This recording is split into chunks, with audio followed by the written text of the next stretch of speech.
All right, so during your speech yesterday, you had mentioned that you had a vision of the rapture.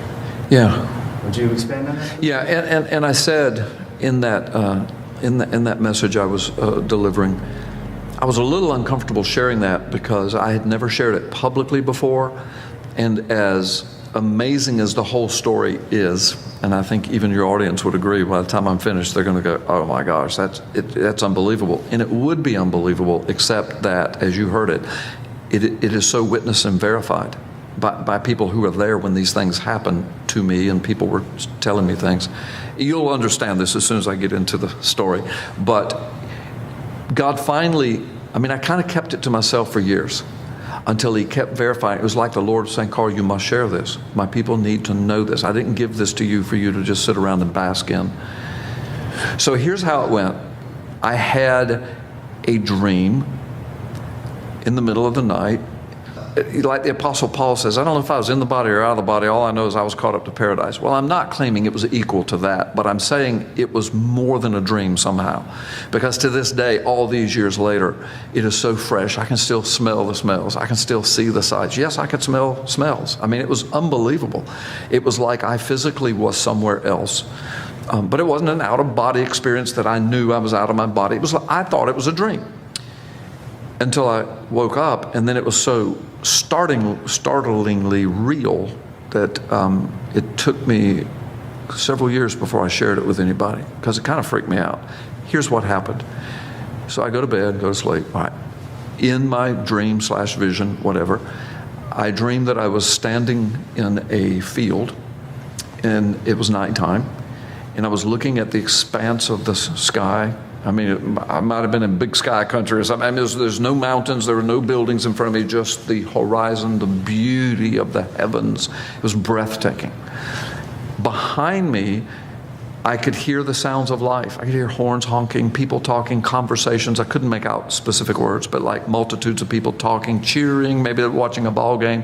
Heard babies crying, not in terror or anything, just baby talk and crying and people talking. It was the sounds of life. I never turned around. I don't know if I was prohibited from doing that. I had no inkling to do it. I was looking at the expanse of the sky. Beautiful, beautiful night. Hearing all of the sounds behind me of life, not a care in the world. As I was watching the stars and constellations, and I can remember my dream identifying a couple of the constellations that I know, and literally seeing them. And then the next thing I know is that the stars begin to take on colors. And I see these colors in my dream, and I can remember thinking, not only is this beautiful, but this is very unusual. I don't know that I've ever seen this phenomenon before. And then I would see things streaking across the sky, maybe like a comet or something, but it was the most beautiful thing I'd ever seen with colors involved in it.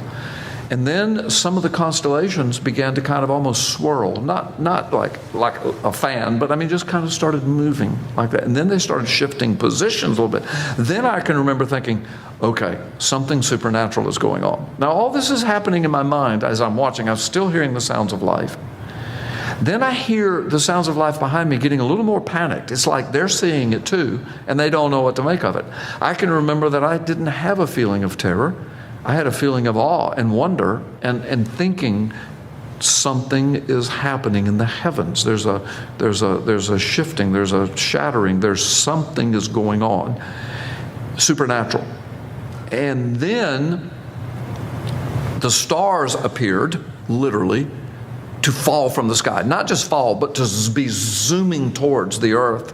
At the same time that it looked like, well, now I know the scriptures that talk about the heavens being rolled up like a scroll. It looked like almost like a dimensional shift that was taking place. And then the streaking coming down, and then the sounds of life behind me. Holy terror. People were shrieking, screaming. You could hear people, oh my God, and and then sirens were going off and warning sounds, and it was like something cataclysmic was happening. I'm still watching it.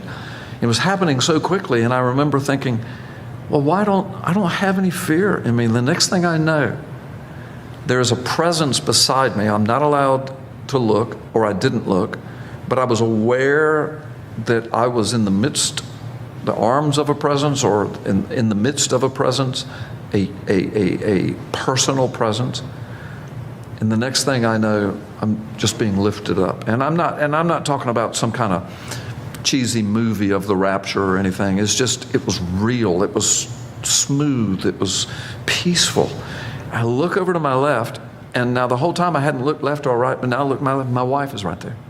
And she's such a woman of God. And she knew the Lord long before I did. And she's looking at me, she's smiling. And we just had this knowing look. We didn't even communicate, but we knew what was happening. And we get whisked up, and the next thing I know, it's like watching a Star Wars movie and warp speed. Everything just went, just into a streak and then to a flash of light, and boom, it's like we bursted through another dimension, if you will, a barrier of some sort. No fear ever. And I'm still aware of this presence, that we were under the control of a benevolent presence. And the next thing I saw was we busted through, I'm just going to call it a dimensional shift. We busted through another dimension. And before me was the most beautiful, it had to be what the earth looked like when it was first formed by the hand of God. The colors were so vibrant. The smells, the air smelled like potpourri. I can still smell it sometimes. I saw what looked like villages, beautiful, beautiful little homes, and flowers everywhere. You could hear children off in the distance just laughing, having a blast. People, the peace was overwhelming. The sun was just magnificent. And I can remember asking the presence, is this heaven? Is this paradise? And then I heard the voice, and it just said, this is where you will live forever. Welcome home. And I looked at my wife, she smiled, and I woke up. And like I shared with the congregation, I was furious. I did not want to wake up. I thought that's got to be what dying is like for a believer. Once you're there, you don't want to go back. I mean, even if there are loved ones behind, you know somehow it's all going to be taken care of. You don't want to go back, not after smelling and tasting and seeing this. The Apostle Paul said that. He said, look, I'm telling you, your mind can't conceive. Your ear has never heard, your eyes have never seen. And he was caught up to paradise. He's the one that said, I don't know if I was in the body or out of the body, but I went somewhere. And I saw things and I heard things that I'm not even permitted to tell at all. So I had something similar to that happen to me. I'm not comparing myself to the Apostle Paul. My experience was not near as complete or as detailed as his or John's or Daniel's, but that happened to me. Now, it was so real and so profound. It was unlike anything. I thought to myself, before I share this with anybody, if I ever do, I'm going to give it some days and some weeks to see if it kind of goes away. You know how you can have a vivid dream and you think, well, I'll never forget that. And then 3 months later, you don't remember anything. It's gone. Okay. So I just thought, let me just see if that happens. Well, the weeks went by and all I could do was think about it. Not all I could do, but often I would think about this and just kind of like go into ecstasy, just close my eyes. Oh, please let me go back, please. So I caught myself going to sleep at night, saying, Lord, could you take me back there? Just take me back there. But it never happened. I never had anything like that before then. I've never had anything like that since then. So here's what I shared with the congregation. Because now your viewers are listening and say, well, that's pretty cool, but you could just have bad pizza that night, or you could be lying. You could be making this up. So I know that. This is why I didn't share it. But here's what happened. Some years later, I don't know, 3, 4, 5 years later, my wife and I are very close. We have been since we were married. And we try every afternoon if we're together. I travel a lot. If we're together, just sit down, have a cup of coffee, just talk for an hour, just talk. So we were doing that one day, years after my dream. Several times I started to tell her this dream, but I just hesitated. I just thought, I know my wife would believe me, but it's so amazing. How do you describe that? How do you describe that beyond a dream? How do you say it was a dream, but it wasn't? It was more than that. How do you describe that? I didn't know how to put it in words, so I didn't. Well, anyway, years later, sitting down, having coffee, my wife is there, and I said, I got to tell you something that happened to me. And I said, please don't think I'm crazy. And she kind of laughed. Well, I already think that, we've known each other since we were 10. So, I mean, we're great buddies. We're having a good time. And I said, so I told her just what I related to you. She's just spellbound looking at me. She doesn't say a word. And I'm thinking, she thinks I'm nuts. But when I finished, these were her words. She said, you need to ask your grandson about his rapture dream. She says, I said, what do you mean? What are you talking about? She says, he's coming this afternoon, And he had it years ago when he was just a little boy. Like maybe 3 or 4 years old. And now he's much older. She says, but he's coming this afternoon to the house. She says, I'm not going to say a word to him. And she said, when he walks in the door, sit him down and just say to him, his name's Parker. Parker, tell me about your rapture dream. And she said, I want you to just be quiet and listen to him. I said, okay. I didn't have it. I said, why are you being so mysterious about this? She said, you're going to love it. You need to ask him. So I'm thinking, well, he's had something similar. I didn't know. So he comes. I ask him, come in and ask him. Said, before we go, I think we're going to go play a little golf that day or something. I said, before we go, I said, sit down for a minute. I want to talk to you. And so I asked him, I said, he calls his grandmother Giggy. That's how he was trying to say grandmother when he was 1 year old, I think, and it just stuck. So I said, Giggy said to ask you about your rapture dream. Well, he kind of snapped his head around and looked at her like, is it okay if I tell him? And he looked back, he said, sure. And he said, I've never told it to anybody but Giggy. And I said, okay, well, she told you to tell me, because I've got something to tell you. And he said, okay. First words out of his mouth.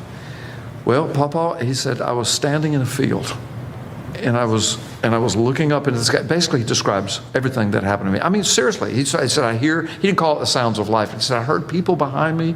He said, it sounded like a big city, but he said, I didn't turn around. I never saw it. I just heard it.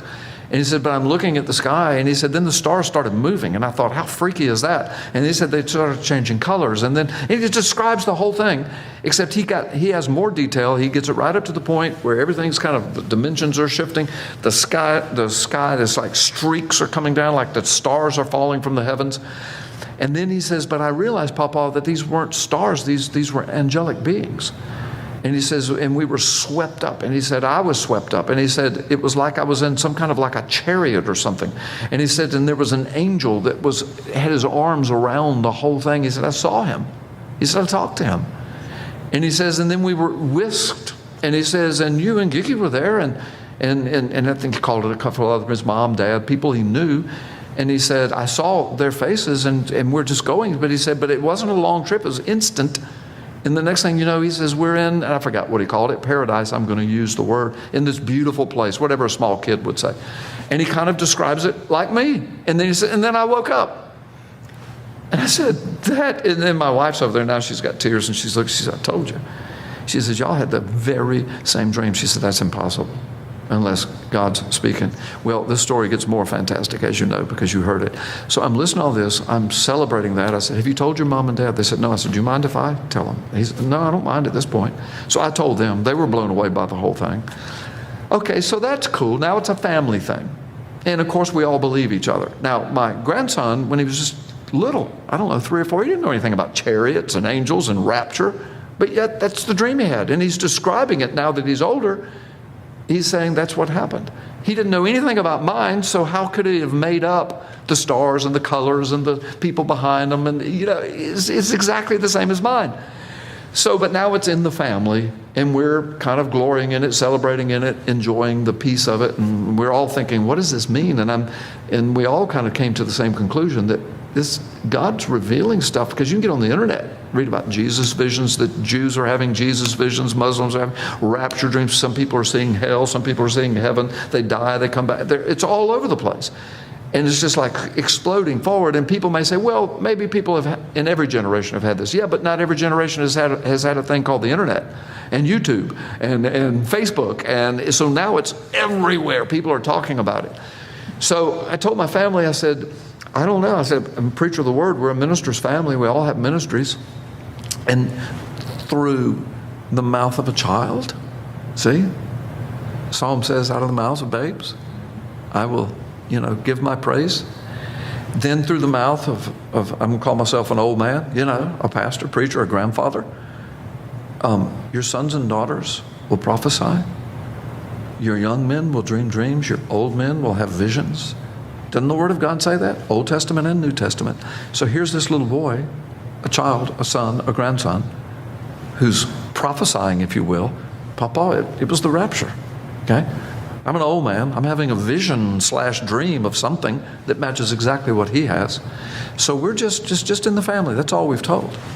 Then, About 5 or 6 years later, we're just getting on with life. I'm preaching, I'm doing conferences. My son comes with me, he's a grown man. You've probably seen him or met him. We are at a prophecy conference in Minneapolis, Minnesota. It's in the spring. It has snowed that spring. Snows all over the ground. The people in Minnesota are mad about it. I'm loving it. Having a great time. Conference center packed out. It's a big church, and so it's packed out. It probably held 1,000 people, and it was packed. Foyer is huge. They had our table set up for the speakers at the foyer.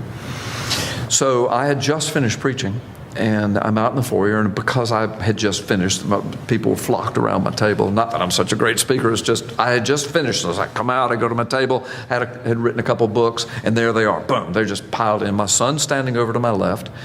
You know, just like at my book table, I don't sell books, but I'm there to talk to people, minister to people, pray with them, maybe sign them if they want their book signed. But my son he's handling all the money and the credit cards and everything and answering people's questions about the books. So that's going on at the table. Crowd of people right in the front are talking to me. Hey, can you sign this? And what's this book about? And, you know, so we're having those conversations. And I'm looking over the crowd. I'm tall like you are, not as tall as you are, but I'm tall. And so I can see right over the crowd.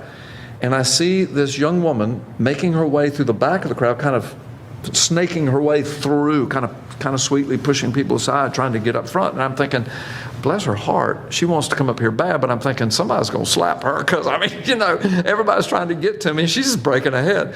And I'm thinking, there's always one in every crowd, right? You know? And so I'm thinking that about her, bless her heart. And I see when she gets closer, she's crying. Not boo-hooing yet, but just tears, and her eyes are swelled. And I said, oh, bless her heart. She's got some heart issues here. She's wanting to talk to the preacher, you know. Well, she got almost down to the front line. She was standing a couple rows back and looking at me, just kind of looking at me like she wanted to engage me.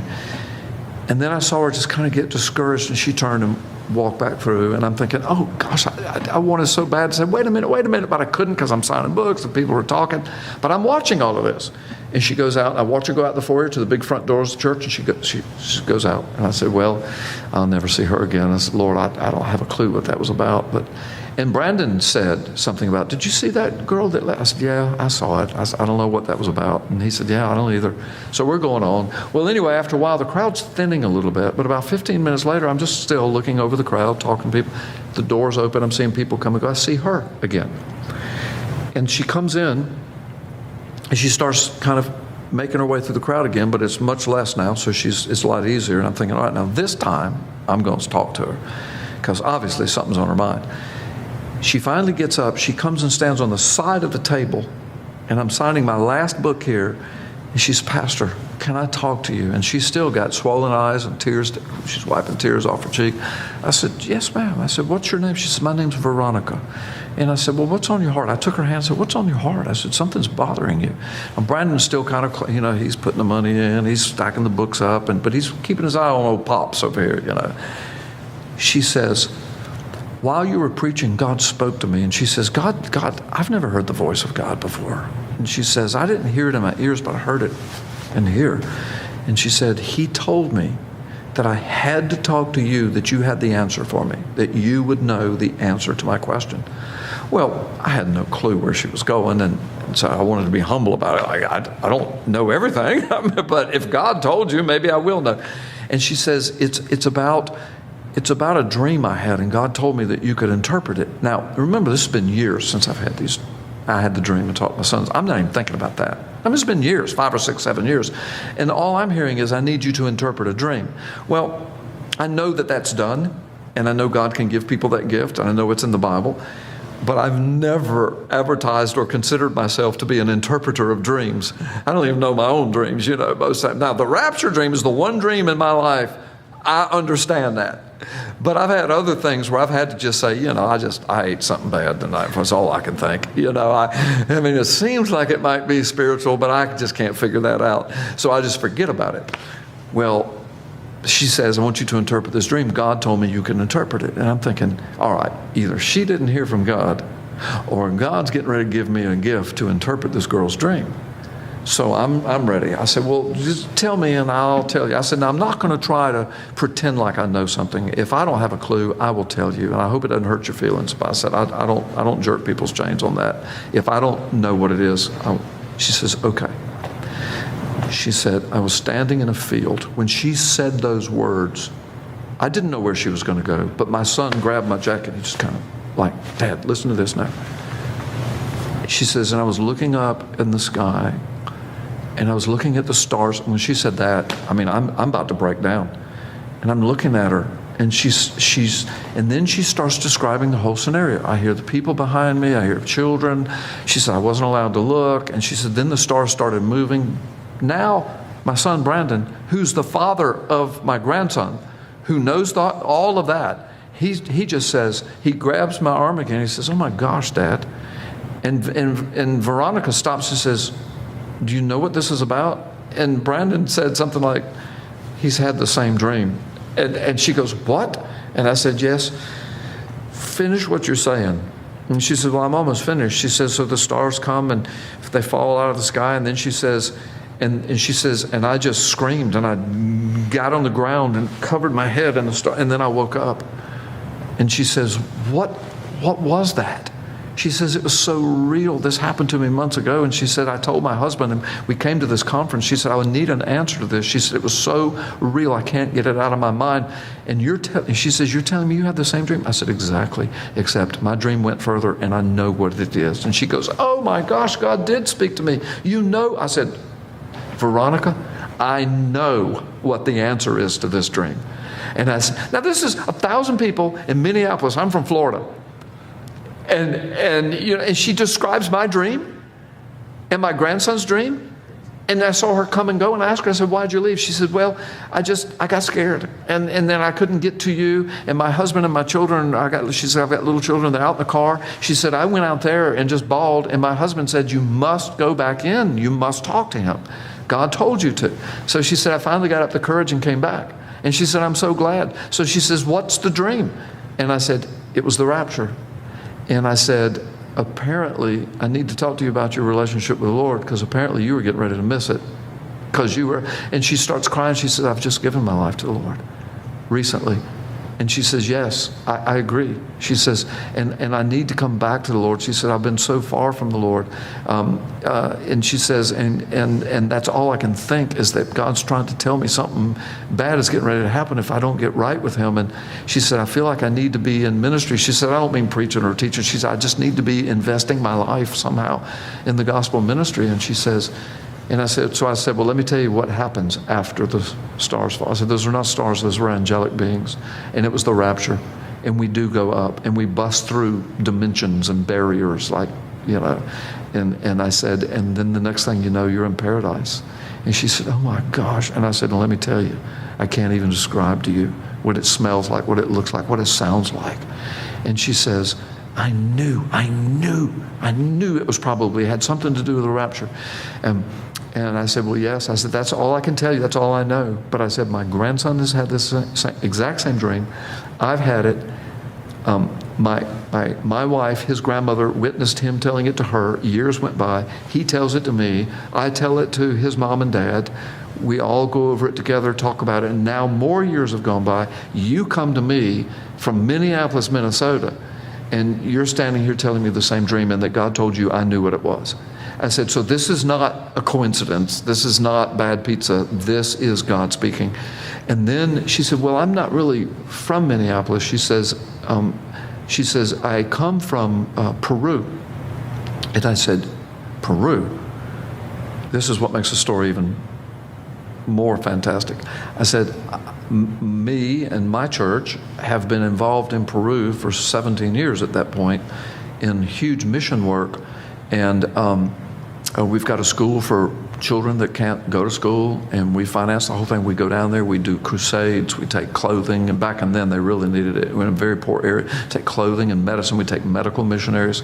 And so we're very attached to the people. I said, I've watched little 3- and 4-year-olds grow up into young men and women, and they graduate from our school. Some of them get scholarships to college, and families are saved. We get them in a church there. And I said, so I'm very attached to Peru. This is amazing, Veronica. I said, where are you from? She says, well, it's a place you probably never heard of. It's Comas, Lima, Peru. I said, that's where our school is. Our school is in Comas. She said, what? I said, it's called the Jack Goldfarb Christian School, named after a associate pastor of mine that's passed away, who was from Peru. And she says, I just live a few blocks down the street from there. I know people that work there. I said, this is getting freakier by the moment. So we had a conversation. We loved on each other and prayed. And I asked her, I said, can I tell this story? Can I use your name? She says, yes, Pastor, please feel free. Maybe that's a part of how I can be used for God's kingdom. So I've shared it with my church privately several times. I say privately, I mean, not on TV or radio or at a conference, just at my church. And every time I do, they're blown away by it. And then I have people come up to me just privately and say, I didn't have a dream like that, but I had a rapture dream too, and I can't get it out of my mind. So even at this conference, I've had probably 20 people, and there's hundreds of people here, but I had about 20 people come to my table over the past couple of days saying, I didn't have that dream, but I had something very similar where I was caught up. And thank you for sharing that, because now I know I'm not going crazy. See, there's no telling what God's speaking to people, his people, but people don't know how to share it with an unbelieving world. So that's my story, and I'm sticking to it. No, that's my story. It's witnessed. That's once Veronica told me that, then I knew. It was like the Lord was trying to get me to share it before, I think. But when Veronica came, in Minneapolis, Minnesota, totally unconnected to me, my son is standing right there witnessing it. Then she tells me she's from Comas. Then I knew. I mean, God is just saying, would you please share what I gave you? So here at the conference, first time I've shared it.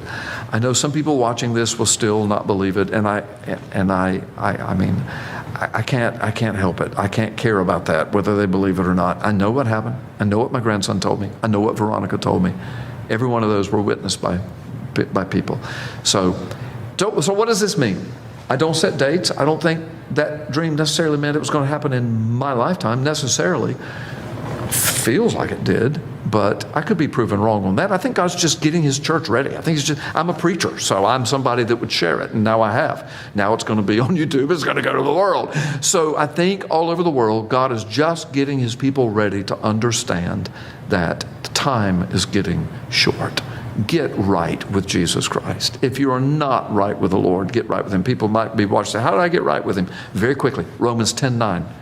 If you would confess with your mouth that Jesus Christ is Lord and believe in your heart that God raised him from the dead, you shall be saved. Romans 10:13, and whosoever calls upon the name of the Lord like this shall be saved. Today can be the day of your salvation. Confess with your mouth, Jesus Christ is Lord. I repent of my sin. You were raised from the dead. You died on Calvary's cross for me. Please save me. And all who call upon the name of the Lord shall be saved. God bless you. Thanks for listening. Thank you, Keith, for asking. This is Pastor Carl Gallups, and that is my story. It really happened.